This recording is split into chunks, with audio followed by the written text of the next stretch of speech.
బాగా గుర్తు చేసుకోండి. వాడు చిన్నప్పటి నుండి ఎల్కేజీ నుండి వాడు ఉద్యోగం వచ్చేంత వరకు అది చెప్తాడు, తల్లిదండ్రులు చెప్తాడు కదా, ఖచ్చితంగా తల్లిదండ్రులు చెప్తారు. కానీ మన దేవుడు నీకు ఉద్యోగం వచ్చినా, నీకు భార్య వచ్చినా, నీకు పిల్లలు వచ్చినా, వాడు నీవు ముసలోడు అయినావా ఆయన గురించి చెప్తాను ఏమంటాడు చూడండి, మరి ఇలా బతుకు, నేను ఇలాంటి వాడిని, నా క్యారెక్టర్ ఇలా, నా మనసు ఇలా. అంటే నీవు బతికున్నన్ని రోజులు ఆయన గురించి చెప్పుకుంటేనే ఉంటాడు చూడండి ప్రేమ దేవుని వల్ల. అది నా ఉద్దేశం, అది నా ఉద్దేశం ప్రేమ దేవుని వల్ల. మళ్ళీ ఆ ఉద్దేశం మీరు మనసులో పెట్టుకొని ఈరోజు కొన్ని విలువైన మాటలు మీరు వినాలని ప్రభు నామమున కోరుకుంటున్నాను. ఈరోజు మనం వినబోతున్న అంశం ఏమిటంటే ఎవరికి విశ్రాంతి. మనం నేర్చుకోబోతున్న అంశం ఏమిటంటే ఎవరికి విశ్రాంతి అనే అంశం మనం జాగ్రత్తగా మనము ఆలోచన చేద్దాం ప్రేమ దేవుని వల్ల. మరి ఎవరికి విశ్రాంతి అనగానే ఒక ఆలోచన మీ మనసులో పుట్టుతుంటది. ఏంటిది ఈ ఆలోచన మన మనసులో పుట్టుతుంటదంటే పని చేసేటోనికి కదా విశ్రాంతి, ఉద్యోగం చేసేటోనికి కదా విశ్రాంతి అని ఒక ఆలోచన మనకు కలుగుతుంటది ప్రేమ దేవుని వల్ల. అవునా కాదంటే ఖచ్చితంగా అది మనం చెప్పొచ్చు. పని చేసే వారికి విశ్రాంతి ఖచ్చితంగా కావాలి. అందుకే చూడండి, ఒకసారి మీకు అర్థం కావాలని చెప్తున్నాను నేను. వారం రోజులు కష్టపడిన తర్వాత 7వ రోజు విశ్రాంతి. ఎవరికి? పనిచేసే వాళ్ళకి మాత్రమే విశ్రాంతి, ఉద్యోగాలు చేస్తున్న వారికి విశ్రాంతి కదా. అలాగే మళ్ళీ ఎవరికి విశ్రాంతి అనే అంశం మనం ఆలోచన చేస్తున్నాం కాబట్టి మళ్ళీ ఎవరికి విశ్రాంతి అయ్యా అని ఒకవేళ మనం ఆలోచన చేస్తే బైబిల్ కాడికి వస్తే ఈ విశ్రాంతి దినం గురించి కొన్ని మాటలు చెప్పాడు ప్రేమ దేవుని వల్ల. కొన్ని మాటలు చెప్పాడు. ఆ మాటలు కొద్దిగా లోతుగా వెళ్ళి పరిశీలన చేద్దాం కొద్దిగా మీకు అర్థం కావడానికి. ఇంతకీ విశ్రాంతి దినం ఎందుకు తీసుకొచ్చాడు దేవుడు? తీసుకొచ్చాడు కదా. ఎందుకు తీసుకుని వచ్చాడు? ఈ విశ్రాంతి దినాన్ని ఎందుకు తీసుకొచ్చాడు దేవా అని ఒకవేళ అడిగితే దేవుడు ఒక మాట అంటాడు ప్రేమ దేవుని వల్ల. ఏంటిది ఆ మాట అంటే, ఒకసారి మార్కు గారు రాసిన సువార్త 2వ అధ్యాయము 27వ వచనము. మార్కు గారు రాసిన సువార్త 2వ అధ్యాయము 27వ వచనము జాగ్రత్తగా మనం చదువుకుందాం. మరియు విశ్రాంతి దినము మనుషుల కొరకే నియమించబడెను. ఒక మాట కనబడుతుంది ప్రేమ దేవుని వల్ల. ఈ విశ్రాంతి దినము ఎందుకోసము దేవుడు ఇచ్చాడంటే అది మనుషుల కొరకే విశ్రాంతి దినము నియమించెను. విశ్రాంతి దినం ఎందుకోసం వచ్చిందని తెలుసా? ఎందుకోసం దేవుడు ప్రవేశపెట్టాడు తెలుసా? అది మనుషుల కోసం అంట. ఎందుకోసం అంట? మనుషుల కోసం అంట విశ్రాంతి దినము. అంటే మనుషుల కోసం విశ్రాంతి దినం అవసరమా అంటే అవసరమని గుర్తు చేస్తున్నాడు ప్రేమ దేవుని వల్ల. విశ్రాంతి దినం కోసం కాదంట మనుషులు. సెలవు దినము ఇప్పుడు వచ్చాయి కదా మన దసరా సెలవులు. ఈ సెలవులు ఎందుకయ్యా అంటే పండగ వచ్చిందని దసరా సెలవులు ఇచ్చారా, లేకపోతే వాళ్ళు పండగ చేసుకోవాలని దసరా సెలవులు ఇచ్చారా? బాగా చెప్పండి. ఆ దసరా సెలవులు ఎందుకు ఇచ్చారయ్యా అంటే ఇన్ని రోజులు చదివారు వీళ్ళు, చదివి వాళ్ళ మనసు మొత్తం టైర్డ్ పోయింటది. మళ్ళీ అలాంటప్పుడు వాళ్ళ మనసు అలాగా స్వేచ్ఛ, వాతావరణము, చల్లని గాలి ఈ చదువుకుంటున్న పిల్లలు తీసుకోవాలని ఒక పండుగ పేరుతో 13 రోజులు సెలవు ఇవ్వడం జరిగింది. చూడండి ప్రేమ దేవుని వల్ల 13 రోజులు సెలవు ఇవ్వడం జరిగింది. పండుగ కోసం పిల్లల కోసం పండగనా? చెప్పండి. పండుగ కోసం పిల్లల కోసం పండగనా? ఇది ఏమైనా సరే మీకు ఆలోచన కాదని చెప్తున్నాను. అందుకే మాట. మళ్ళీ విశ్రాంతి దినం ఎందుకయ్యా అంటే ఇది మనుషుల కోసమే. మరి ఈ పండుగ ఎందుకయ్యా అంటే పిల్లల క్షేమం కోసమే, పిల్లలు ఆరోగ్యంగా ఉండటానికి కోసమే ఈ దసరా సెలవులు కూడా అని మీరు మనసులు పెట్టుకోవాలి ప్రేమ దేవుని వల్ల. అందుకంటే దేవుడు ఏమంటారు సార్, ఈ మరియు విశ్రాంతి దినమును మనుషుల కొరకు నియమింపబడిను గాని మనుషులు విశ్రాంతి దినము కొరకు నియమింపబడలేదు అని గుర్తు చేస్తున్నారు ప్రేమ దేవుని వల్ల. నిజంగా ఈ విశ్రాంతి దినం గురించి పాత నిబంధనలు కూడా ఒక మాట చెప్పాడు ప్రేమ దేవుని వల్ల. ఎందుకయ్యా విశ్రాంతి దినం ఈ మనుషులకు ఇస్తున్నావు అని ఒకవేళ దేవునికి మనం ప్రశ్న వేస్తే, ఆ దేవాది దేవుడు ఒక మాట అంటాడు మన దేవుని వల్ల. నిర్గమాకాండములో 20వ అధ్యాయంలో 9వ వచనంలో ఒక మాట అంటాడు. నిర్గమాకాండము 20వ అధ్యాయము 9వ వచనంలో ఒక మాట అంటాడు మన దేవుని వల్ల. 6 దినములు నీవు కష్టపడి నీ పని అంతలో నీవేం చేయాలి సార్? 6 దినాలంతా నీ కష్టం వచ్చినంత పనులు చేయాలి. చేసిన తర్వాత 7వ దినమున నీవు విశ్రాంతి తీసుకోవాలి. 7వ దినమున నువ్వు విశ్రాంతి తీసుకోవాలని దేవుడే మనల్ని బాగుంది. దేవుడే మనల్ని ఒక మంచి ఆరోగ్యమైన వాతావరణం ఇవ్వాలని దేవుడు ఆశపడుతున్నట్టు చూడండి దేవుని వల్ల. మీరు 6 దినాలు కష్టపడండి, 7వ దినమున మీరేం చేయాలి సార్? విశ్రాంతి తీసుకోండి అనే విధంగా మనకు కనబడుతున్న మాట చూడండి దేవుని వల్ల. నిజంగా మనిషికి విశ్రాంతి అవసరమా? నిజంగా మనిషికి రెస్ట్ అవసరమా? అర్థం కావాలని చెప్తున్నా. రెస్ట్ అనే పదం అవసరం అంటే ప్రేమ దేవుని వల్ల. ఎందుకోసం అంటే ఒక డాక్టర్ ఉన్నారు ప్రేమ దేవుని వల్ల, గుజరాత్లో హార్ట్ స్పెషలిస్ట్. చాలా మంచి డాక్టర్, మంచి పేరు పొందిన డాక్టర్. ఈ డాక్టర్ గారు రోజుకు 18 గంటలు పనిచేసేవాళ్ళు. చూడండి, రోజుకు 18 గంటలు పనిచేసేవాళ్ళంటే డాక్టర్. రోజుకు 18 గంటలు పనిచేస్తూ చివరికి 41 సంవత్సరానికే ఈ గుండె ఆపరేషన్ చేస్తూ ఒక మంచి పేరు సంపాదించాడో ఈ డాక్టర్, అదే గుండె ఫెయిల్ అయి చనిపోయారు చూడండి. ఎందుకు అని అడుగుతున్నా. రోజుకి 18 గంటలు పనిచేసేవాళ్ళట. చూడండి, రోజుకు 18 గంటలు పనిచేస్తున్న ఈ డాక్టర్ చివరికి ఆయనే మంచి డాక్టర్, పేరు పొందిన డాక్టర్, ఆ గుండె ఆపరేషన్ చేస్తూ చివరికి ఆయన కాలాలని ముగించుకున్నాడు చూడండి. పరమ దేవుడు అన్నట్టు ముగించుకున్నాడు చూడండి. నేను ఎందుకు ఈ మాట మీకు చెప్తున్నానంటే, మనిషికి విశ్రాంతి ఖచ్చితంగా అవసరము అని బైబిలే చెబుతుంది. మనిషికి విశ్రాంతి ఖచ్చితంగా అవసరమని బైబిలే చెబుతుంది చూడండి. పరమ దేవుడు అవసరము. ఎందుకోసం అవసరము ఒకసారి చూడండి. పరమ దేవుని వల్ల కీర్తన గ్రంథము 127వ కీర్తన 2వ వచనం. 127వ కీర్తన 2వ వచనంలో ఒక మాట కనబడుతుంటది. ఆ మాట చూద్దాం. పరమ దేవుని వల్ల మీరు లేకువనే లేచి చాలా రాత్రైన తర్వాత పండుకొనుచు కష్టాతీతమైన ఆహారమును తినుట వ్యర్థమే. చూడండి, ఒక మాట కనబడుతుంది ఇక్కడ. మీరు వేకువనే లేస్తారట, తెల్లవారుజామునే లేస్తారట. లేచిన వారు రాత్రి చాలా అయ్యేంత వరకు మీరు పండుకుంటారట.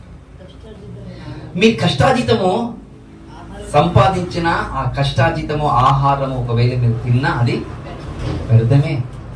ఎందుకు అలా అంటున్నాడు దేవుడు? ఏమంటున్నాడు?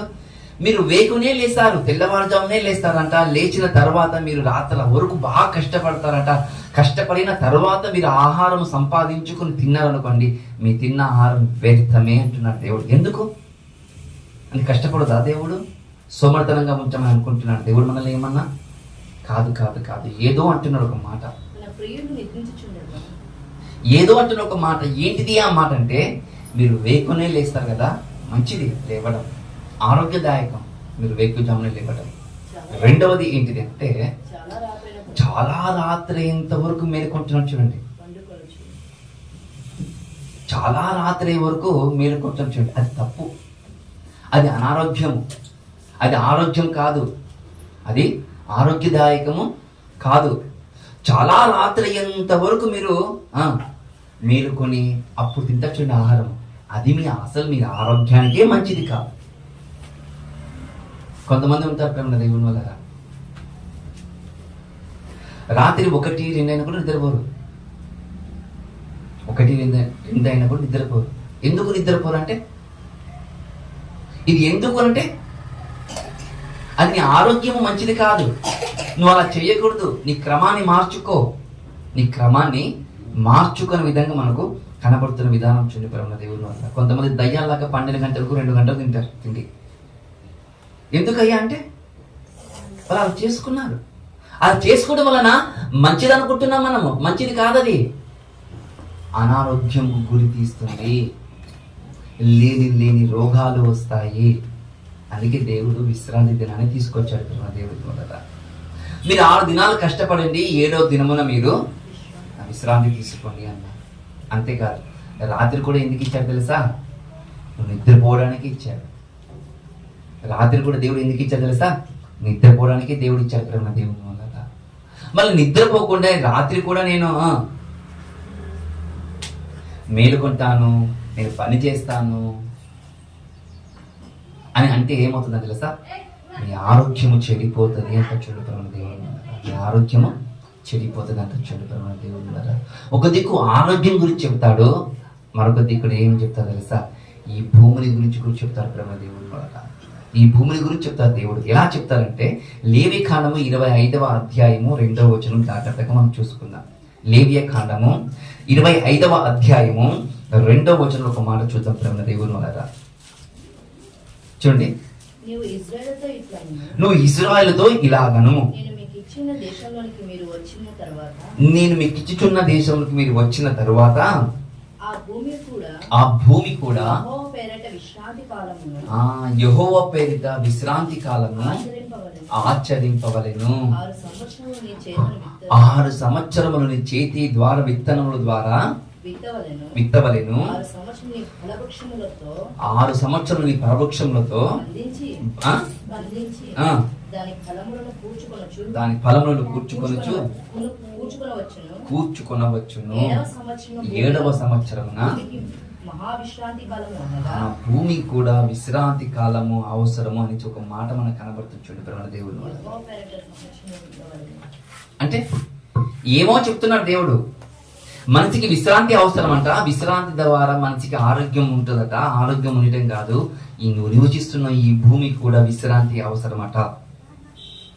నువ్వు నివసిస్తున్న ఈ భూమి కూడా విశ్రాంతి అవసరమట. ఎందుకు అవసరం అంటే నువ్వు 6 సంవత్సరాలు కష్టపడతావు కదా, నువ్వు కష్టపడిన తర్వాత 7వ సంవత్సరమున నువ్వు దున్నుతున్న భూమికి విశ్రాంతి. విత్తనాలు వేయద్దు, నువ్వు దున్నుతున్న భూమికి విశ్రాంతి. నిజంగా దేవుడు నిజంగా చెప్పాడా అంటే అవసరము. ఇప్పుడు కాలంలో కొంతమంది శాస్త్రవేత్తలు ఏమంటున్నారంటే భూమిని బాగా పరిశీలించేసిన తర్వాత శాస్త్రవేత్తలు విధంగా అంటున్నారు, మీరు వేస్తున్న పంట మార్పిడి చేయండి. ఏం చేయాలంట? మార్పిడి చేయాలంట. ఎందుకు మార్పిడి చేయాలి? ఒక పంట వేసిన తర్వాత మరొక పంట వేస్తే ఏమవుతుందంటే ఎదుగుదల వస్తుందంటే ప్రేమ దేవుడు. అంటే పంట మార్పు చేయడం వలన నీకు ఎదుగుదల వస్తుంది. కానీ ఈరోజు వేసిందే పంట వేసుకుంటూ వెళ్ళిపోతున్నారు. చూడండి, నష్టం అంటే నష్టము. సారం ఉండదు భూమికి, సారము ఉండదు భూమికి ప్రేమ దేవుని వల్ల. అది చెబుతూ ఈరోజు శాస్త్రవేత్తలు ఏమంటున్నారంటే మీరు దున్నుతున్న ఆ భూమికి 3 సంవత్సరాలు పంట ఇవ్వండి, 4వ సంవత్సరం విశ్రాంతిని ఇవ్వండి అంటున్నారు. చూడండి, ఏంటంట 3 సంవత్సరాలు ఏం చేయాలంట? పంటను వేయాలంట. 4వ సంవత్సరము విశ్రాంతి కావాలంట. ఎందుకు? పంటకు విశ్రాంతి అవసరమా? అవసరమంట ప్రేమ దేవుని వల్ల. నిజంగా చెప్తున్నాను చూడండి, దేవుడు చెప్పాడంటే ఖచ్చితంగా చేయడము మంచిది. ఒక సంవత్సరం నువ్వు పంట వేయకున్నావు అనుకో, మరుసటి సంవత్సరం ఆ పంట చాలా గొప్పగా పండుతుంది ప్రేమ దేవుని వల్ల. చూడండి, కానీ ఈరోజు అలా లేరు. చూడండి ప్రేమ దేవుని వల్ల ఈరోజు అలా లేకుండా పోవడం మనము కళ్ళారా చూస్తున్నాం. మళ్ళీ ఈ విశ్రాంతి గురించి దేవుడు ఇంతగా చెప్తున్నాడు కదా. నిజంగా ఈ విశ్రాంతి గురించి దేవుడు చెప్పడానికి అవసరమా, లేదా ఏదో గుర్తు చేస్తున్నాడు విశ్రాంతి గురించి అంటే? విశ్రాంతి అనేది ఖచ్చితంగా మీకు గుర్తుకు చేయాలి. విశ్రాంతి అనేది ఇప్పటి వరకు మనిషికి విశ్రాంతి అని చెప్పాను మీకు నేను. అలాగే మీరు నివసిస్తున్న ఈ భూమి కూడా, మీ దున్నుతున్న భూమి కూడా విశ్రాంతి అవసరం అని చెప్పాను. ఇప్పుడు మరొక విషయం కూడా మీకు నేను చెప్పాలి. ఏంటిది ఆ విశ్రాంతి అంటే? ఒక మాట చూద్దాం ప్రేమ దేవుని వల్ల. మత్తయి గారు రాసిన సువార్త 11వ అధ్యాయము 28వ వచనం ప్రేమ దేవుని వల్ల. మత్తయి గారు రాసిన సువార్త 11వ అధ్యాయము 28వ వచనం. భారం మోసుచున్న సమస్త జనులారా. జాగ్రత్తగా అందరు తేలి ప్రేమ దేవుని వల్ల మత్తయి గారు రాసిన సువార్త 11వ అధ్యాయము 25వ వచనములో ఒక మాట జాగ్రత్తగా మనం చూసుకుందాం. ప్రయాసపడి భారం మోసుకొనుచున్న సమస్త జనులారా, భారము మోసుకొనుచున్న సమస్త జనులారా నా యుద్ధకు రండి, నేను మీకు విశ్రాంతి కలగజేతును అని ఒక మాట చూస్తున్నా ప్రేమ దేవుని వల్ల. ప్రభువైన యేసుక్రీస్తులో ఈ మానవ ప్రపంచాన్ని చూసి ఇలా అంటున్నాడంట.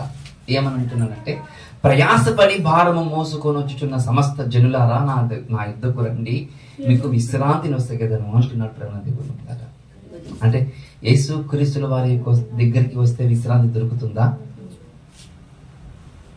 దొరుకుతుందా? ఎలా? మీకు విశ్రాంతి దొరికిందా? మీకు విశ్రాంతి దొరికిందా? యేసు పాదాల దగ్గరికి వచ్చారు, ఈ లోకము కాదనుకున్నారు,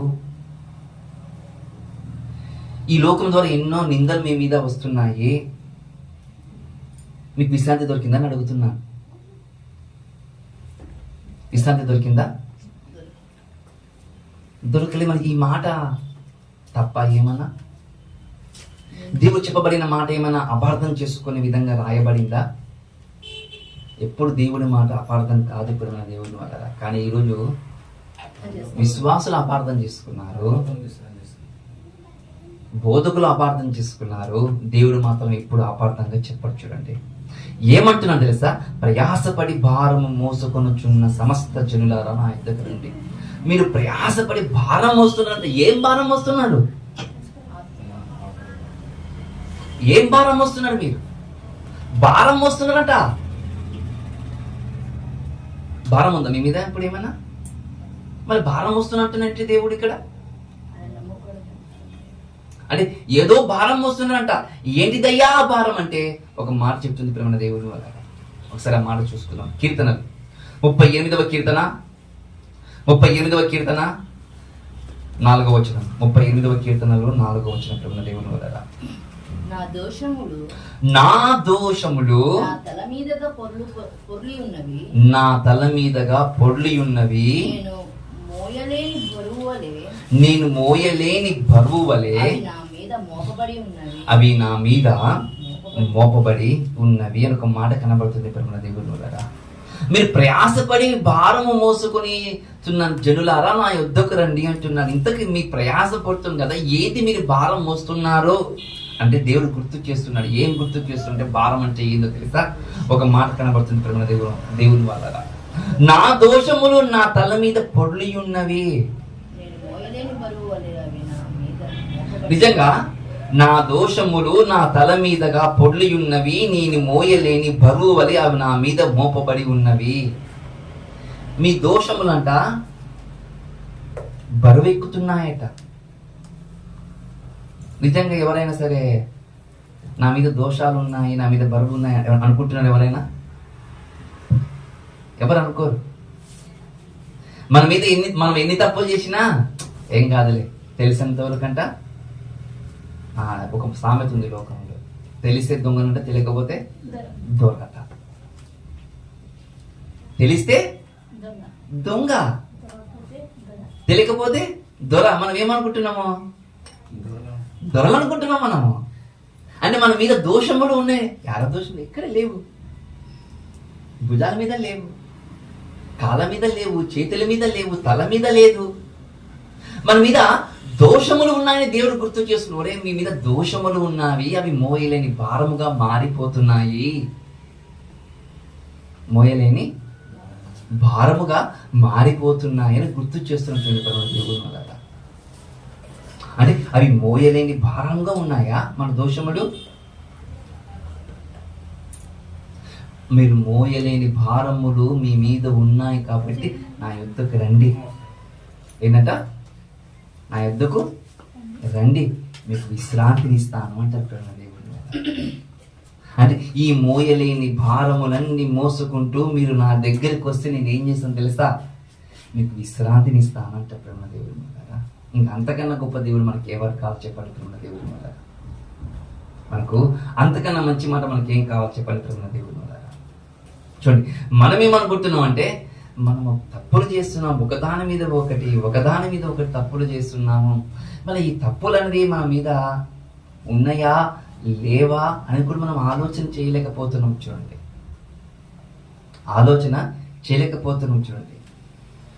ఎన్నో నోటికొచ్చిన మాటలు మాట్లాడుతున్నాం, నోటికొచ్చిన పనులు మనము చేస్తున్నాం. మనకి ఇష్టం వచ్చినది ప్రకారం మనం నడుచుకుంటున్నాం. అన్ని నడుచుకున్నా మనకు ఏం కనిపిస్తలేదు. చూడండి, మన పాపము, మన దోషము ఏం కనిపించదు. చూడండి, మన దేవుడు ఉన్నారా, అది ఎప్పుడు కనిపిస్తుంది తెలుసా? నరకానికి పోయినప్పుడు కనిపిస్తుంది. ఈ పాప భారం అనేది ఎప్పుడు కనిపిస్తుంది తెలుసా? మనకు నరకానికి పోయినప్పుడు అప్పుడు కనిపిస్తుంది. నరకానికి పోయినప్పుడు కనపడుతుందా? నరకానికి పోయిన వాళ్ళందరూ పాపులా పరిశుద్ధులా? పాపులే కదా. అప్పుడు కనబడుతుంది, నేను ఇన్ని తప్పులు చేశానా అని అప్పుడు గుర్తుకొస్తాయంట ప్రేమ దేవుని ద్వారా. అది గుర్తు చేసుకుని, నానా మీకు విశ్రాంతి ఇస్తాను, నా దగ్గరికి రండి. మీరు ఎందుకంటే మీకు ఎందుకు విశ్రాంతి అవసరం అంటే, మీ పాపములు, మీ దోషములు మోయలేనిగా మారిపోతున్నాయి, నా దగ్గరికి రండి అంటారు ప్రేమ దేవుని. నా ఎద్దకు రండి, నా ఎద్దకు వస్తే మీకు నేను ఏం చేస్తాను తెలుసా? విశ్రాంతి ఇస్తాను మీకు, నేను విశ్రాంతిని ఇస్తాను అంటే ప్రేమ దేవుని వల్ల. ఏంటిది ఆ విశ్రాంతి? ఎందుకు దేవుడు అలా మాట్లాడుతున్నాడు? ఒక మాట మనము హెబ్రీయులకు రాసిన పత్రిక 4వ అధ్యాయము ఒకసారి చూసుకున్న ప్రేమ దేవుని వల్ల. అపోస్తలుడైన పౌలు గారు హెబ్రీయులకు రాసిన పత్రిక 4వ అధ్యాయము 1వ వచనం జాగ్రత్తగా చదువుకుందాం మనము. ఆయన యొక్క విశ్రాంతిలో ప్రవేశించుదుము, వాగ్దానం ఇంకా నిలిచి ఉండగా, మీలో ఎవడైనా ఒకవేళ ఆ వాగ్దానము పొందకుండా తప్పిపోవనమని భయము కలిగి ఉందుము అని విశ్రాంతిస్తా అంటున్నాడు. మళ్ళీ విశ్రాంతిస్తా అని చెప్పిన ఆ దేవుడు, ఒకవేళ మీరు ఆ వాగ్దానం ఇచ్చిన ఆ విశ్రాంతి దినం అనేది, ఆ విశ్రాంతి అనేది మీకు ఇచ్చాను కదా వాగ్దానము, ఆ వాగ్దానములో మీరు నిల్చకుండా తప్పిపోతారేమో. మీకు చెప్పాను కదా వాగ్దానం ఇస్తున్నా నేను. ఏమని ఇస్తున్నానంటే, ప్రయాసపడి భారం మోసుకున్న సమస్త జనులారా నా యుద్ధకు రండి, మీకు విశ్రాంతిని ఇస్తాను. ఒక మాట ఇస్తున్నా కదా, ఒక ఆజ్ఞ ఇస్తున్నా కదా, ఒక మాట, ఒక ఆజ్ఞ మీకు ఇచ్చేటప్పుడు నేను అది తప్పిపోకుండా మీరు జాగ్రత్తగా చూసుకోండి. ఏంటంట? తప్పిపోకుండా మీరు జాగ్రత్తగా చూసుకుని ఒక మాట కనబడుతుంది. చూడు ప్రేమ దేవుని వల్ల. అని తప్పిపోతామా ఆ వాగ్దానం నుండి? తప్పిపోతామని ఒక ఆలోచనతోనే దేవుడు అంటున్న మాట చూడు ప్రేమ దేవుని వల్ల. తప్పిపోతామని దేవుడు ఆలోచన చేస్తాం చూడు ప్రేమ దేవుని వల్ల. అని తప్పిపోకుండా ఉండాలంటే మన ఆ విశ్రాంతిలో ఇచ్చిన మాట నిలబడిపోయే మాట అంట, దేవుడిచ్చే మాట. అది ఎల్లప్పుడూ నిలిచే మాట అంట. అలాంటి ఆ నిలిచే మాటలో మీరు తప్పిపోతారేమో, జాగ్రత్త చూసుకోండి ఒకసారి మీరు అని చెబుతూ ఒకసారి 9వ వచనం చూడండి ప్రేమ దేవుని వల్ల. కాబట్టి దేవుని ప్రజలకు విశ్రాంతి నిలిచి ఉన్నది. చూడండి, దేవుని ప్రజలకు విశ్రాంతి నిలిచి ఉన్నదట. ఎవరికి ప్రజలకంట? దేవుని ప్రజలకంట. అంటే మనం దేవుని ప్రజలమా? అవును, దేవుని పిల్లలమే, యేసుక్రీస్తుని నమ్ముకున్న వారమే. మన యేసుక్రీస్తుని నమ్ముకున్న మనము ఆయన ప్రజలమై ఉంటే ఆయన ఒక మాట అంటున్నాడు, మీకోసము ఒక విశ్రాంతి నిలిచి ఉన్నది. చూడండి, ఎందుకు ఆ విశ్రాంతి తెలుసా? ఎందుకనగా దేవుడు తన కార్యములు ముగించి విశ్రమించిన ప్రకారము ఆయన యొక్క విశ్రాంతిలో ప్రవేశించిన వాడు కూడా తన కార్యములు ముగించి విశ్రమించును చెప్తున్నాడు. మీకు విశ్రాంతి ఇస్తాను చెప్పాను కదా, మీకు విశ్రాంతి ఇస్తాను చెప్పాను కదా. మళ్ళీ ఆ విశ్రాంతి గురించి ఒక మాట అంటున్నాడు దేవుడు. ఏమని అంటున్నాడు ఆ మాట అంటే? విశ్రాంతి దినము గురించి ఒక మాట అంటున్నాడు. ఏ విధంగా విశ్రాంతి ఇస్తాను చెప్పానో, వాగ్దానం ఇచ్చానో, ఆ వాగ్దానం మీద నేను నిలబడిన నేను మీరు ఆ వాగ్దానాన్ని తప్పిపోకుండా ఉండండి, జాగ్రత్త చూసుకోండి. ఎందుకు అంటున్నానంటే, ఈ విశ్రాంతి ఈ విశ్రాంతి ఎందుకనగా దేవుడు తన కార్యములు ముగించుకొని, దేవుడు కార్యం చేశాడు కదా, 6 దినములు సృష్టిని చేసి 7వ దినమున విశ్రమించిన మాట కనబడుతుంది కదా. 6 దినములు దేవుడు సృష్టించేశాడు, 7వ దినమున విశ్రాంతి తీసుకున్నాడు కదా. అలాగే మీరు 6 దినములు కష్టపడండి, 7వ దినమును విశ్రమించండి. 6 సంవత్సరాలు పంట వేయండి, 7వ సంవత్సరంలో పంట వేయొద్దండి అని చెబుతూ ఒక మాట అంటున్నాడు. ఏమంటున్నాడంటే ఆ మాట ఒకసారి చూడండి. దేవుని వల్ల ఆయన యొక్క విశ్రాంతులు ప్రవేశించిన వాడు, ఎవరైతే ఆయన యొక్క విశ్రాంతి దినములు ఎవరైతే రావాలి అనుకుంటున్నారో వారందరూ ఆయన కార్యములు ముగించి విశ్రమించును. ఆయన కార్యములు చేసే విశ్రాంతి అంటారు. చూడండి, ఆయన కార్యములు చేసే విశ్రాంతి అంటారు. ఆయన కార్యములు చేయాలన్నా దేవుడు ఇప్పటి వరకు విశ్రాంతి అంటే మనకు 6 దినములు కష్టపడ్డావు, 7వ దినమున విశ్రాంతి తీసుకోమన్నాడు, మంచిది. 6 సంవత్సరాలు పంట వేయమన్నాడు, 7వ సంవత్సరంలో భూమికి పంట వేయదన్నాడు, మీకు మంచిగా ఫలములు వస్తాయన్నాడు, అది మంచిది. ప్రాసపడి భారం మోసుకొంచున్న సమస్త జనులారా నా యొద్దకు రండి, మీకు విశ్రాంతి ఇస్తా అని చెప్పాడు. నా దగ్గరికి వస్తే విశ్రాంతి దొరుకుతుంది అన్నాడు. మరి విశ్రాంతి దొరకాలంటే మీరు ఏం చేయాలో తెలుసా? ఆయన కార్యక్రమాలను చెయ్యాలట. ఏంటంట? ఆయన కార్యక్రమాలు చేయాలంట. ఆయన కార్యక్రమములు చేసి ఆయన విశ్రాంతిలో వస్తారట. ఎవరి కార్యక్రమం చేయాలంట? ఆయన కార్యక్రమములు చేయాలట. ఏంటిది ఆయన కార్యక్రమం? ఏంటిది ఆయన కార్యక్రమం? ఇంతకు ఏ కార్యక్రమం మీద వచ్చారు చెప్పండి యేసుక్రీస్తుల వారు? నశించిపోతున్న ఆత్మను వెతికి రక్షించడానికి క్రీస్తు యేసు ఈ లోకమునకు. ఇది ఎవరి కార్యం? ఆయన కార్యం, తండ్రి కార్యం కదా. తండ్రి చిత్తం నెరవేర్చడానికి యేసుక్రీస్తు వారు వచ్చాడు. నెరవేర్చాడా? విశ్రాంతి దొరికిందా? దొరికింది. ఇప్పుడు అదే అంటున్నాడు. మీరు విశ్రాంతులు రావాలంటే, మీరు విశ్రాంతులు ప్రవేశించాలంటే ఆయన యొక్క కార్యక్రమం మీరు చేయండి, అప్పుడు ఆయన విశ్రాంతిలో వస్తాడు. 6 దినములు మనం సృష్టించేసి 7వ రోజు విశ్రాంతి తీసుకున్నారు కదా దేవుడు. అలాగే మీరు ఆయన కార్యక్రమాలు చేస్తే మీకు ఆయన యొక్క విశ్రాంతిలో వస్తారు. చూడండి ప్రియమైన దేవుని, ఆయన యొక్క విశ్రాంతి దినములో మనం రావాలని దేవుడు కోరుకుంటాం. చూడండి ప్రియమైన దేవుని వల్ల ఇంతగా ఆయన కార్యక్రమం ఏంటంటే ఏంటి? ఆయన కార్యక్రమం ప్రార్థన చేయడమా, పాటలు పాడడమా, బైబిల్ చదవడమా, వాక్యం చెప్పడమా? ఒక పాప చెప్పింది, ప్రసంగం కన్నా ప్రార్థన గొప్పదట కదా. ప్రసంగం కన్నా ప్రార్థన గొప్పదట. ఇంకొక మాట కూడా అన్నది, ప్రార్థన కన్నా ప్రవర్తన. ఇంకొక పాప ఏదో మంచి మాట చెప్పింది పాప. చూడండి, అంటే ఏది గొప్పది, ఏది గొప్పది, ఏది గొప్పది అంటే అతిశయించుట కన్నా ఆత్మీయంగా ఎదుగుటమే గొప్పదంట. చూడండి, దేవుడికి ఒక మాట అంటున్న ప్రేమ దేవుని వల్ల ఏంటిది ఆయన కార్యక్రమం అంటే ఒక మాట కనబడుతుంది బైబిల్లో. ఆ మాట ఒకసారి జాగ్రత్తగా మనం చూద్దాం. మత్తయి గారు రాసిన సువార్త 11వ అధ్యాయము మనం చూసాం కదా ఇంతకుముందు. మత్తయి గారు రాసిన సువార్త 11వ అధ్యాయము 28వ వచనంలో మరొకసారి గుర్తు చేస్తున్నారు ఏంటిది ఆయన కార్యక్రమాలు. చూడండి ప్రేమ దేవుని వల్ల మత్తయి గారు రాసిన సువార్త 11వ అధ్యాయము 28 నుండి మనం జాగ్రత్తగా మనం చదువుకుందాం. ప్రేమ దేవుని వల్ల ఏమంటున్నంటే, ప్రయాసపడి భారము మోసుకొనుచున్న సమస్త జనులారా నా యొద్దకు రండి, నేను మీకు విశ్రాంతి కలగజేస్తాను. ఏ విశ్రాంతి తెలుసా? అని ఒక మాట అంటున్న ప్రేమ దేవుని వల్ల, నేను స్వాత్వికుడను, దీన మనసు గలవాడను కనుక. ఆయన కార్యక్రమం అంటే ఏంది? ఆయన విశ్రాంతిలో రావాలంటే ఏంటంటే, నా కాడి ఎత్తుకొని నా యొద్ద నేర్చుకొనుడి. ఏం చేయాలంట? ఆయన కాడి ఎత్తుకోవాలంట. కాడి అంటే బరువు. ఎద్దులకు బరువు వేస్తారు, కాడుమా అదే. మళ్ళీ కాడి అంటే బరువు అంటున్నాం కదా. పోనీ బరువే అనుకుందాం, 100 కిలోలు బరువు వేసుకుందాం అనుకుందాంలే. ఒక మాట అంటే కింద, నేను స్వాత్వికుడు, దీన మనసు గలవాడును కనుక మీ మీద నా కాడి ఎత్తుకుని నా యుద్ధకు నేర్చుకుని అప్పుడు మీ ప్రాణములకు విశ్రాంతి దొరుకును.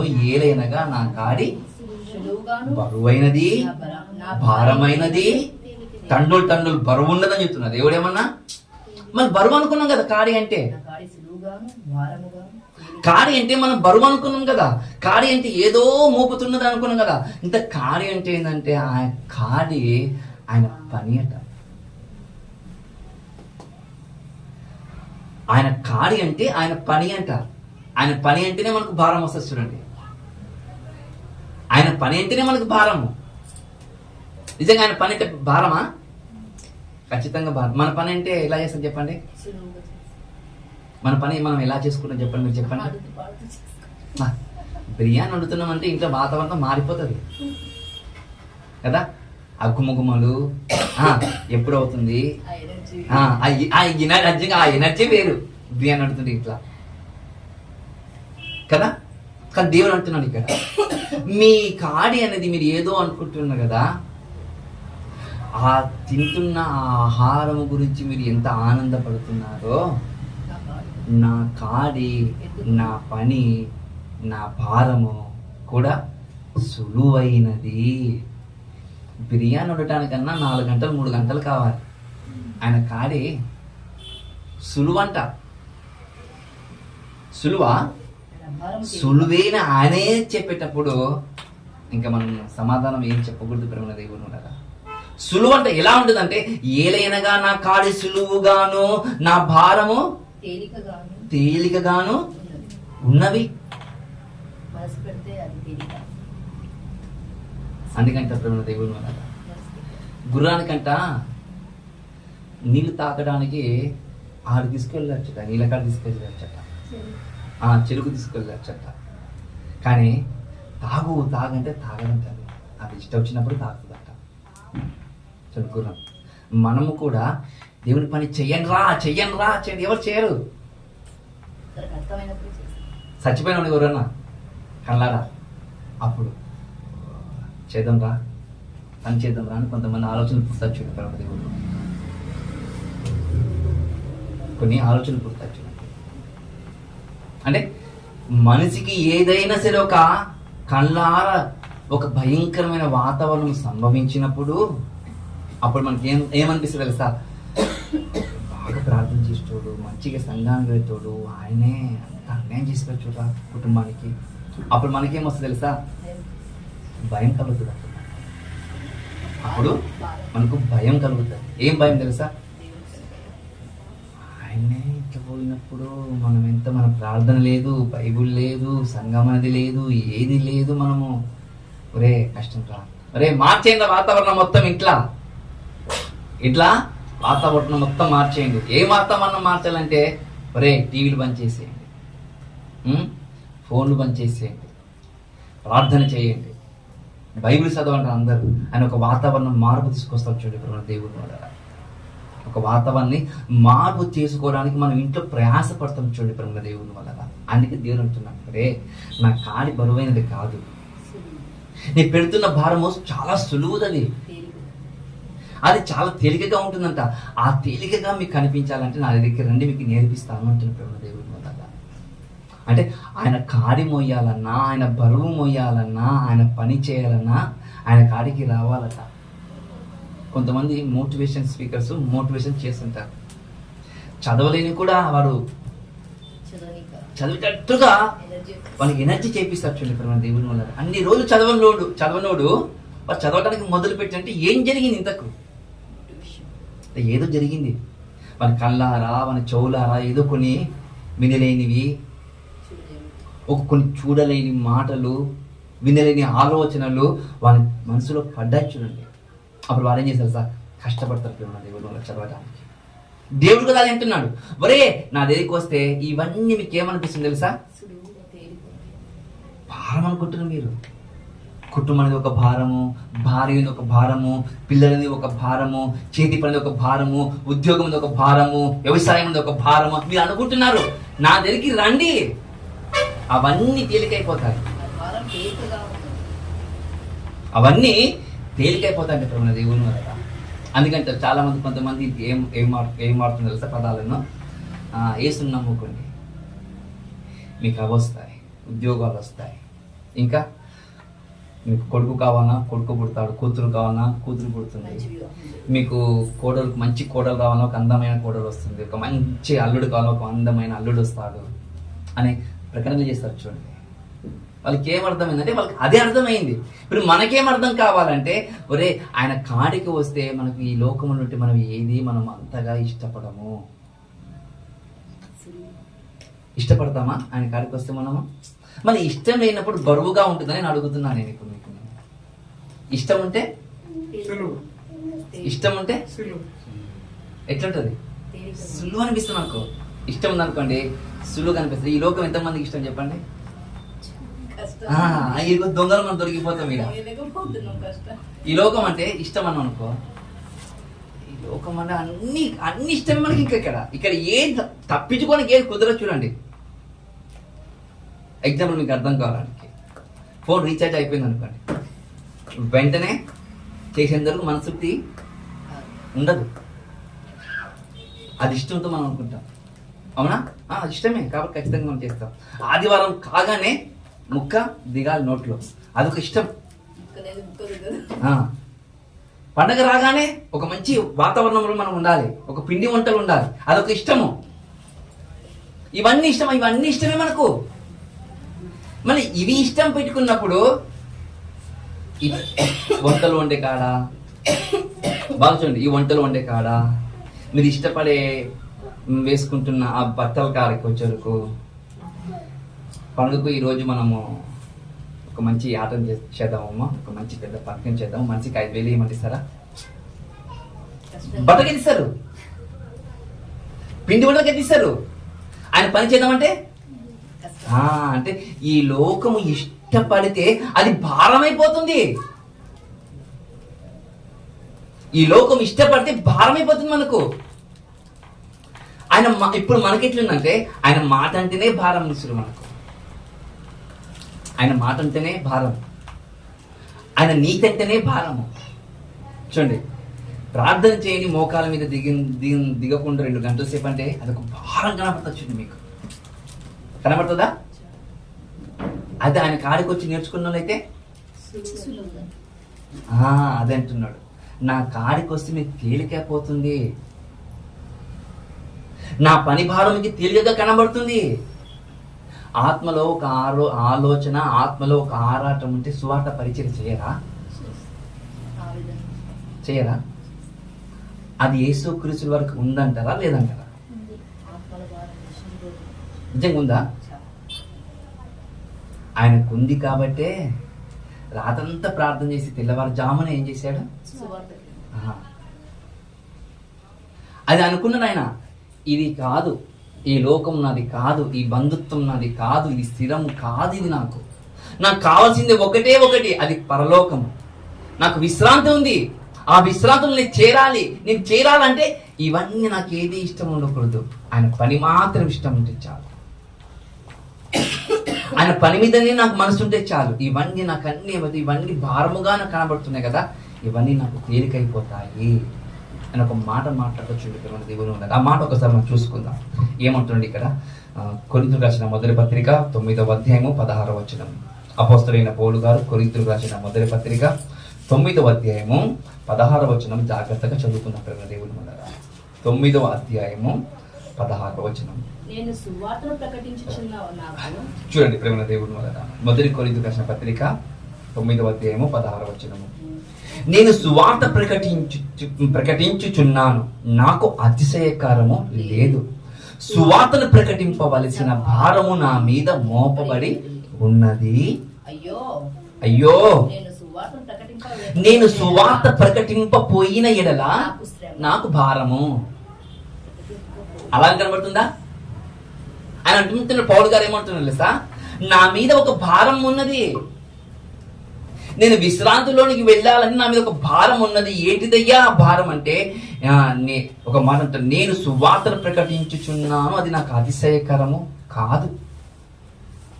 నాకు అతిశయకరం లేదు. నాకు సువార్త ప్రకటిస్తుందంటే నా గర్వము, నేను అతిశయపడుతున్నాను, నాకను గొప్ప, నాకు అది లేదు. నా తత్వము, ఆ మనసు నా దగ్గర లేదు. అది ఒకవేళ నేను సువార్త ప్రకటించకపోతే నాకు శ్రమ. అప్పుడు నాకు భారముగా కనబడుతుందంట. అప్పుడు నాకు భారముగా కనబడుతుందంట. ఇప్పుడు సువార్త చేయడం అనేది భారమా తేలిక? చెప్పండి ఇప్పుడు మీరు తేలిక. ఇష్టంతో చేసేది. చెప్పండి, సువార్త చేయడము తేలికనా భారమా అడుగుతున్నాను నేను. మనం అనుకుంటాం సువార్త చేసే భారం అనుకుంటాము. పౌరుగా అంటున్నా సువార్త చేసే భారం కాదు, సువార్త చేసే తేలిక. చేయకపోతేనే శ్రమ. భారం అంటే శ్రమ అంటే భారం అని గుర్తు చేస్తున్నప్పుడు దేవుని వల్ల సువార్త ప్రకటించవలసిన భారం నా మీద మోపబడింది. నేను సువార్త ప్రకటించకపోతే ఆ భారం నాకు పెద్దదైపోతుంది అని ఒక మాట చెప్తాను చూడండి ప్రేమ దేవుని వల్ల. పౌలు గారు చెప్తున్న మాటలు ఎంత లోతుగా ఉంటాయి చూడండి, తెలుసా? మనకు చాలా లోతుగా మనకు కనబడతాయి ప్రేమ దేవుని వల్ల. మనం అనుకుంటాం తెలుసా సువార్త చేయమంటే. దేవుని గురించి ఒక మాట ఎప్పుడు మనము బుధవారం బేస్తారం చెప్పాను. బేస్తారం ఒక మాట చెప్పాను కాన్వెంట్ కాల్లో. ఏం చెప్పాను నేను? ఏమైనా గుర్తుకుందా?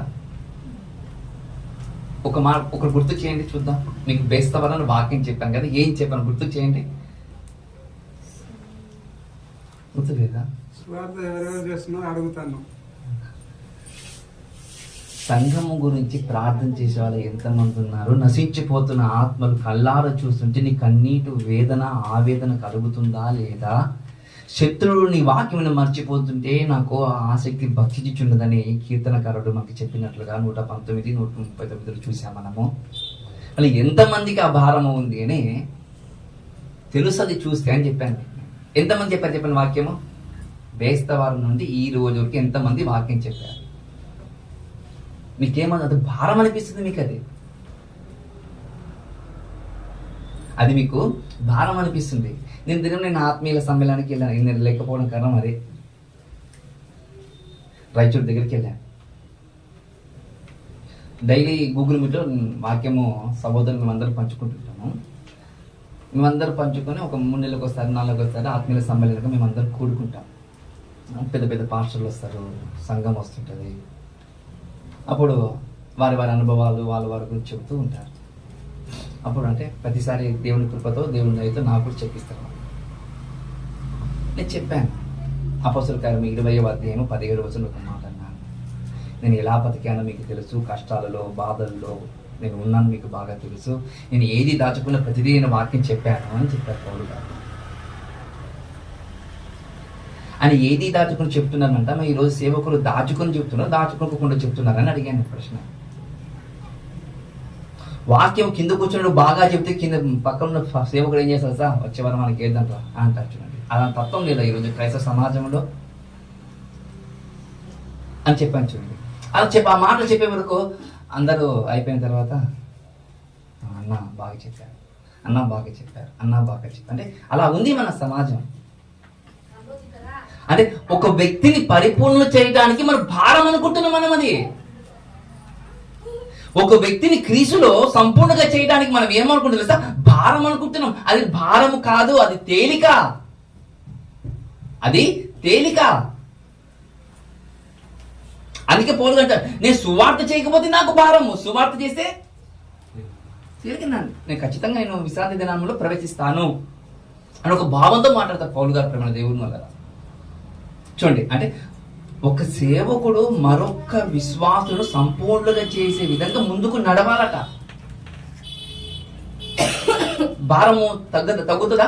తగ్గుతుంది. మనం చెప్పాను కదా, ఎగ్జాంపుల్ చెప్పాను కదా మీకు. నేను ఆరోగ్యం బాగాలేకపోయినా చెప్పాను. నేను పసరికలైనాయి, నిలబడడం చేత కాదు, మాట్లాడని చేత కాదు, నీరసం. మెట్లు ఎక్కితేనే నీరసం, మెట్లు దిగితేనే నీరసం. నాకు పోయిన ఆదివారం మీరు బాగా వాక్యం నేర్చుకుని చెప్పింటే నేను విశ్రాంతి తీసుకుంటుంటే కదా కొద్దిసేపు, ఒక 40 నిమిషాలు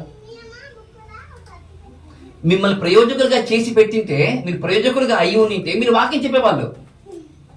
అప్పుడు నాకు ఏనిపిస్తుంది? నేను లేకపోయినా సరే నా సంఘానికి ఎవరైనా ఒకరు వాక్యము చెప్పి నడిపిస్తానో ఒక ఆలోచన కలుగుతుంది. చూడు మన దేవుని వల్ల. అందుకే పౌలు గారు గుర్తు చేస్తున్నాడు, నానా నాకు నేను అతిశయపడటం లేదు. ఈ సువార్త అనేది నా మీద ఖచ్చితంగా భారం మోయవలసింది, నేను మోస్తాను. కానీ ఈ మోయిస్తున్న ఈ భారం అనేది తేలికైనది, ఆయన కాడి సులువైనది, ఆయన భారం తేలికైనది అని పౌలు గారు గుర్తు చేసుకుంటూ మనల్ని మోటివేషన్ చేస్తాం. చూడండి పరువున దేవుడు వల్ల ఇష్టపడి చేసిన కదా నాకు జీతం దొరుకుతుంది. మనం ఏం చేస్తాము? ఆయన పనులు చేస్తామో మన పనులు చేస్తాము. అందుకే పాట కూడా కొంతమంది రాశారు. పాట ఉంది, మనం ఆయన కార్యం చేయమంట, మన సొంత కార్యక్రమం మీద మనం చేసుకుంటూ పోతామంట. చూడండి, ఈ చర్చి కలిగే తూర్చే బాధ్యత ఎవరిది? ఇది ఎవరిది చెప్పండి? ఎవరిది? పాస్టర్ది. ఎవరిది? పాస్టర్ది. ఇది మనది కాదు, పాస్టర్ది ఇది అని. అంతే కదా. మళ్ళీ మీ ఇంట్లో సామానాన్ని క్లీన్ చేయడానికి ఎవరి బాధ్యత? ఎవరి బాధ్యత? మీ ఇంట్లో సామానాన్ని క్లీన్ చేసుకోవడానికి, బట్టలు ఉతుకోవడానికి, ఇస్త్రీ చేసుకోవడానికి, మంచి మంచి పిండి వంటలు వండుకోవడానికి ఎవరి బాధ్యత? మీ బాధ్యత కదా అది. అవునా కదా? మీ బాధ్యతనే కదా పిండి వంటలు చేయడము, వంట మీ బాధ్యతనే కాదా? అవునా కదా? మీ బాధ్యతనే. మళ్ళీ ఇది బాధ్యత ఎవరిది? అందుకే దేవుడు రాసి పెట్టాను ప్రేమ దేవుడు కదా. ఫిలిప్పీ రాసిన పత్రిక 2వ అధ్యాయంలో ఒక మాట రాసి పెట్టారు దేవుడు. ఆ మాట చదివి వినిపిస్తాడు ఒకసారి. అపోస్తలుడైన పౌలు గారు ఫిలిప్పీలకు రాసిన పత్రిక 2వ అధ్యాయము 21వ వచనంలో ఒక మాట ఉంటుంది చూడు ప్రేమ దేవుడు. అందరూ తమ సొంత కార్యములే చూచుకొనుచున్నారు గాని యేసు క్రీస్తు కార్యములను చూడరు. అపోస్తలుడైన పౌలు గారు ఫిలిప్పీలకు రాసిన పత్రిక 2వ అధ్యాయము 21వ వచనంలో ఒక మాట కనబడుతుంది. ఎవరు కార్యక్రమాలు చూసుకుంటున్నారు? సొంత కార్యములే. ఎవరి కార్యక్రమాలు చూడాలంట? మనము దేవుని కార్యక్రమాలు చూడమంట. ఎందుకు ఆ మాట తెలుసా? ఒక మాట బాగా చదువుతాం చూడండి. అందరూ తమ సొంత కార్యములే చూచుకొనుచున్నారు కదా. మీ కార్యక్రమాలు మీరు చేసుకుంటారని చెప్పొచ్చా? చెప్పకూడదు. పదం చెప్పండి. బాగా చెప్పండి ఒకసారి అన్న, ఒక బాగా చూడండి. మీ కార్యక్రమంలోని మీరే చేసుకుంటున్నా అనే పదం వాడవచ్చా వాడకూడదని అడుగుతున్నా. వాడవచ్చు కదా. మన లిటరేచర్ ఎందుకు అలా రాయబడింది? ఎందుకు అలా రాయబడింది చూడండి. అందరు తమ సొంత కార్యములే చూసుకుంటారు. మీ కార్యక్రమం మీకే, మనసు మొత్తం దాని మీద ఉంది. మీ కార్యక్రమాలు ఏదైనా మీ మనసు మీదనే ఉంది, మీ మనసులో ఉన్నది అని మీరు ఇది ఉంది అని మీ కళ్ళారు చూసుకుంటూ పోతారు. ఇవన్నీ చేసుకుంటూ పోవాలి చర్చికి మనం అనుకుంటామంట. అంటే మీ సొంత కార్యములు మీరే చూసుకుంటారు, కానీ దేవుని కార్యక్రమం ఇది ఉంది కదా, ఆదివారం కదా, ఈరోజు తూడవాలి, ఊడవాలి. ఇది పూజ ఉంది మొత్తం. ఇది సుశీల పూజ ఉండింది. ఎవరు దొరికింది తెలుసా? ఇది ఒక గాసగాడు వచ్చి దొరికిపోయింది.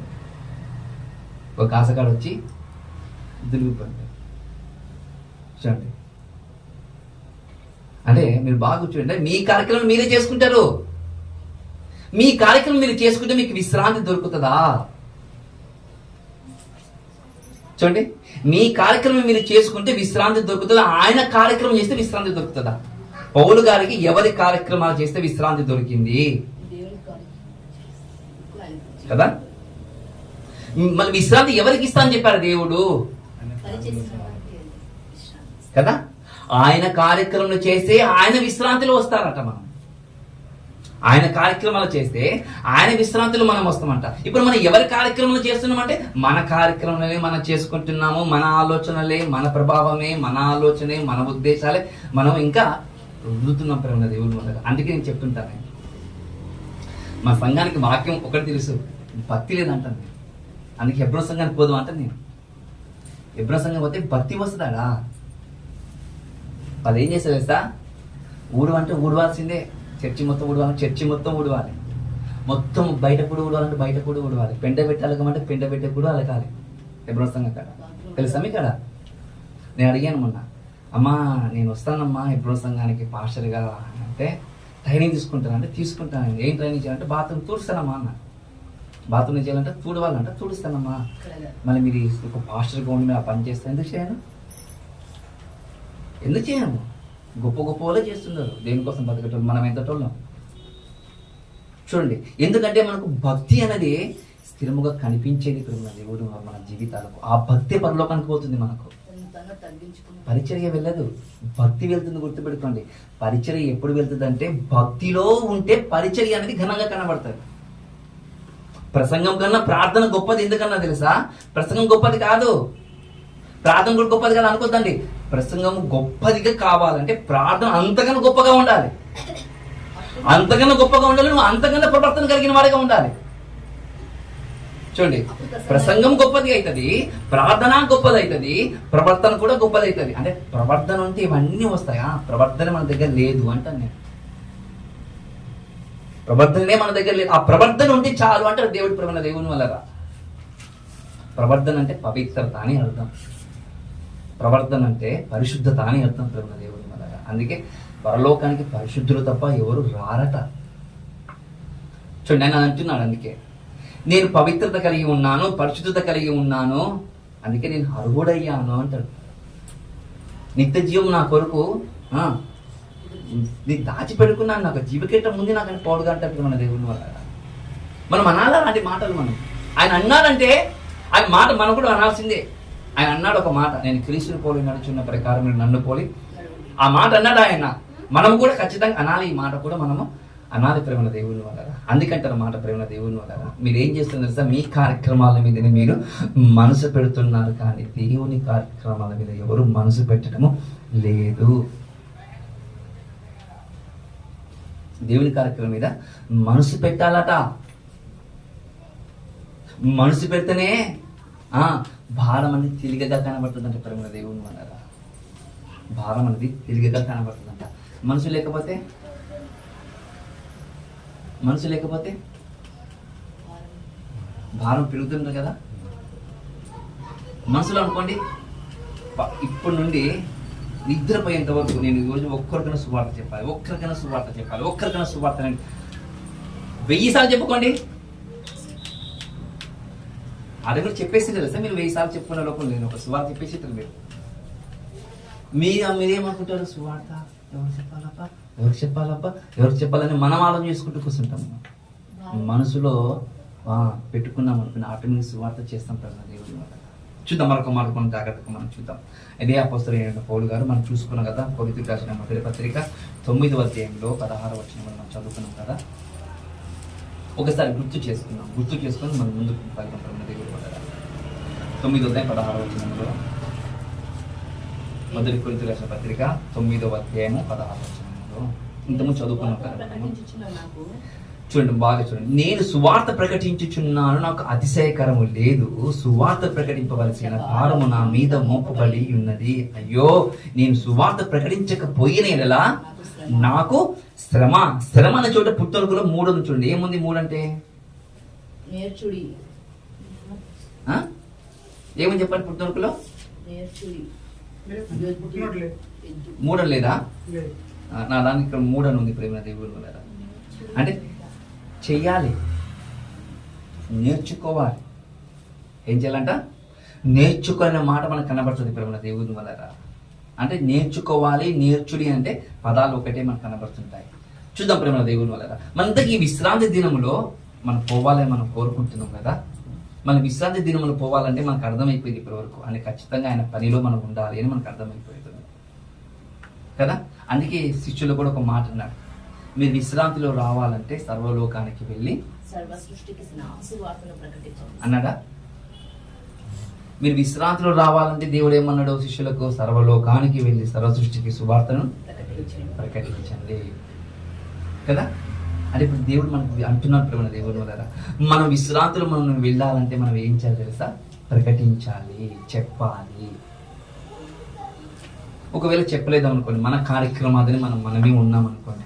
బైబిల్ ఒక మాట ఉంటుంది ప్రేమ దేవుని వల్ల. మత్తయి సువార్త 21వ అధ్యాయము 18వ వచనం. మత్తయి రాసిన సువార్త 21వ అధ్యాయము 18వ వచనం జాగ్రత్తగా మనం చూసుకుందాం.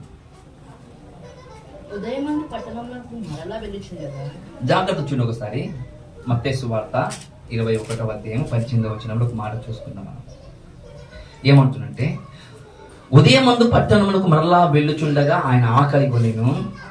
అప్పుడు త్రోవ పక్కన ఉన్న ఒక అంజూరపు చెట్టును చూచి దాని యుద్ధకు రాగా దాని యందు ఆకులు తప్ప మరి ఏమియో కనబడలేదు కనుక దానిని చూచి ఇక మీదట ఎన్నటికీ నీవు కాపు కాయకుందువు కాక అని చెప్పాను. తక్షణమే ఆ అంజూరపు చెట్టు ఎండి పోయేను. అంటే ఒకసారి చూసి చెట్టు ఆకలిందని అనగానే అనుకోద్దండి. ఎప్పుడు యేసుక్రీస్తు ఆ చెట్టును చూసి వెంటనే ఆకలి అవుతుంది కదా, నాకు అంజూరు పనులు దొరకలేదు కదా, దేవుడు చెప్పించాడు కదా అనుకోద్దండి. ఆ చెట్టుని చూసి 3 సంవత్సరాలు అవుతుందంట. ఆ చెట్టుని చూసి 3 సంవత్సరాలు అవుతుందంట. 3 సంవత్సరాల నుండి చూస్తుండేనంట. ఏమని? ఈ చెట్టు కాపు కాస్తదా లేదా, చెట్టు కాపు కాస్తదా లేదా, చెట్టు కాపు కాస్తదా లేదా అని చూస్తుండేనంట.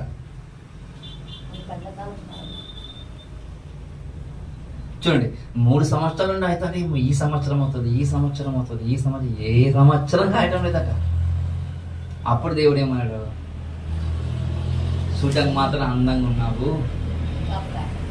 కాపు కాయటం లేదు. కాబట్టి అప్పుడు ఆ చెట్టుని ఏం చేశాడు తెలుసా? దేవుడి ప్రేమ, దేవుని వల్ల ఎండి శపించేశాడు. అంజురుపు చెట్టు కదా అని అనుకోద్దండి. ఆ చెట్టుది అంజురుపు చెట్టు ఎలా అనుకోద్దండి. అంజురపు చెట్టు కా చెట్టు అంటే ఇక్కడ మనమే ఆ చెట్టు అనే చోట మనం ఉన్నామని గుర్తుపెట్టుకోండి. ప్రేమ దేవుని వల్ల చెట్టు అనే చోట మనం ఉన్నామని గుర్తు చేసుకోండి. అంటే చూస్తున్నాడంట, 3 సంవత్సరాల నుండి చూస్తున్నాడంట. ఒక్క ఫలం కూడా కాయటం లేదంట చెట్టు. అప్పుడు దేవుడు ఏం చేసిండు? వెంటనే ఒక మాట కనబడుతుంది మనకి. ఏం కనబడుతుంది అంటే,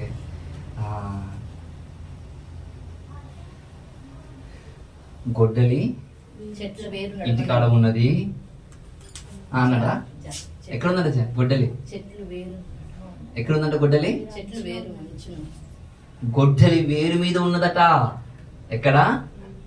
గొడ్డలి వేరు మీద ఉందట. గొడ్డలి ఎక్కడో లేదు. గొడ్డి ఆయన చేతిలో ఉంది, చెట్టు ఆయన దగ్గరనే ఉంది, వేరు కూడా ఆయన దగ్గరనే ఉంది. ఇంక ఇట్లా పెట్టాడంట, వేరు మీద పెట్టాడంట. వేరు మీద నరికితే పచ్చని ఎగిరిపోయేది కదా. దేవుడు అంటాడు ప్రేమ దేవుడు, రే గొడ్డలి వేరు మీదనే ఉన్నది జాగ్రత్త అంటాడు దేవుడు. ప్రేమ దేవుడు మనము విశ్రాంతిలో ప్రవేశించకపోతే ఏం జరుగుతుందంటే ఇదే జరుగుతుందంట. ఏం జరుగుతుంది? కాయవలసిన సమయంలో అంజూరపు చెట్లు పండ్లు కాయటం లేదు. ఫలించవలసిన సమయంలో ఆయన పరిచర్య మనం ఫలించలేకపోతున్నాము.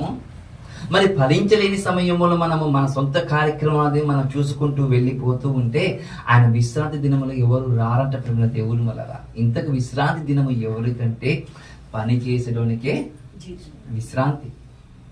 పని చేసినోనికే విశ్రాంతి. ఏం పని చేసినోనికి అంటే బైబిల్ చెబుతుంది, ఆయన కార్యక్రమాలు చేసిన వానికి విశ్రాంతి. ఆయన కార్యక్రమాలు చేసిన వానికే విశ్రాంతి అంటే ప్రేమ దేవుని వల్ల. ఆ విశ్రాంతిలో మనం వెళ్ళాలంటే దేవుడు చెబుతున్న ఒకే ఒక మాట.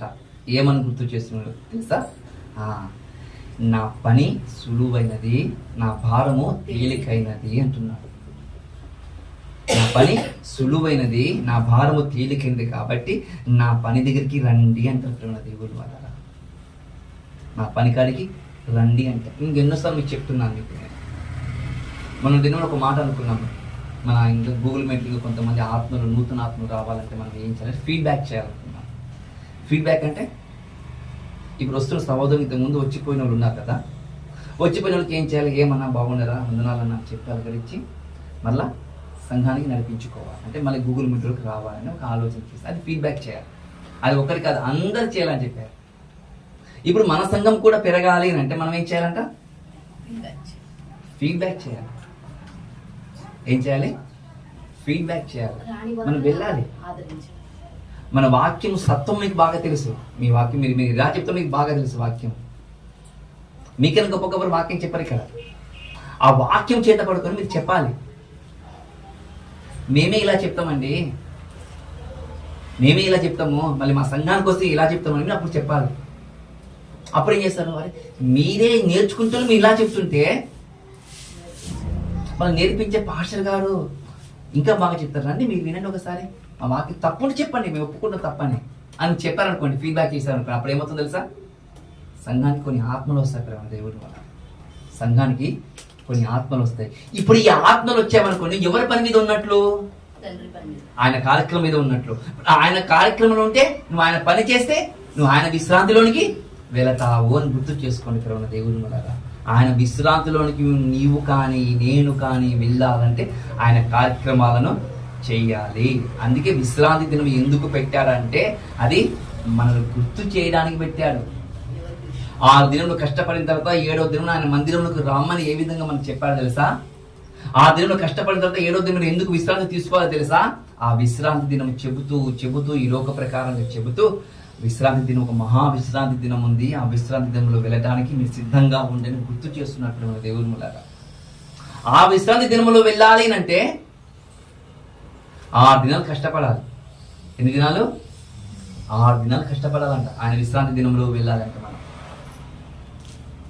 వాళ్ళు 6 దినాలు కష్టపడతాం కదా, 7వ దినం మనము రెస్ట్ ఉందా లేదా? ఉద్యోగస్తులకు ఉందా? ఉంది. చూడండి, 6 దినం కష్టపడితే 7వ దినంలో విశ్రాంతి ఉన్నప్పుడు 6 సంవత్సరాలు మీరు పంట వేసిన తర్వాత 7వ సంవత్సరం మీరు విశ్రాంతి ఇచ్చారు పంటకు, మీ పంట ఇంకా బాగా పండుతుంది అంటారు దేవుడు. ఎందుకు గుర్తు చేస్తుంటే విశ్రాంతి దినము? ఒక మహా విశ్రాంతి దినం ఉంది, ఆ విశ్రాంతి దినం గురించి చెబుతూ వస్తున్నట్టు మన దేవుడు ఉన్నారు. మళ్ళీ ఆ మహా విశ్రాంతి దినం మనం అందరికి రావాలంటే, వెళ్ళాలంటే ఏం చేయాలో మీరందరూ విన్నారు. ఆయన కాడి మొయ్యాలి. ఆయన కాడి బరువైనది కాదు, దేవుడే అన్నాడు సులువైనది. మనం ఏమనుకుంటున్నాం? బరువైనది అనుకుంటున్నాం. మళ్ళీ అలాంటి మనసు మనం ఆయన పని ఆయన కాడిని మోసే వారికి మనం అందరం ఉండాలని ప్రభునామను కోరుకుంటూ కొద్ది మాటలు ముగిస్తున్నాను. తలలోంచుకుంటే ప్రార్థన చేసుకుందాం. ప్రభుత్వ దేవుని వల్ల అతి మిక్కిలిగా మమ్మల్ని ప్రేమించిన పరలోకమునున్న మా తండ్రి నీ స్తోత్రములు. ఇప్పటి వరకు మీ కృప చేత, మీ కనికరం చేత విలువైన మాటలు తండ్రి మా